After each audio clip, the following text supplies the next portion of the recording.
ഇവിടെ ആരാ ആക്റ്റീവായിട്ടുള്ളത്? ഒരു ഡേവിയാണ്, വാറന്റ് ഡേവി. അയാളുടെ പേരിലാണ് ഏറ്റവും കൂടുതൽ വാറന്റ് ഇഷ്യൂ ചെയ്തിട്ടുള്ളത്. സാറേ, ഈ പറഞ്ഞ ഡേവിക്ക് അങ്ങനെ ക്രിമിനൽ ആക്ടിവിറ്റീസ് ഒന്നും ഇല്ല.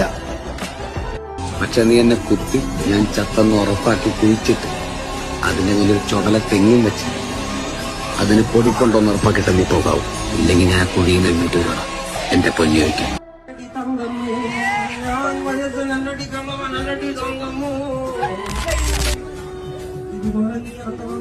വണക്കം മക്കളെ, വണക്കം.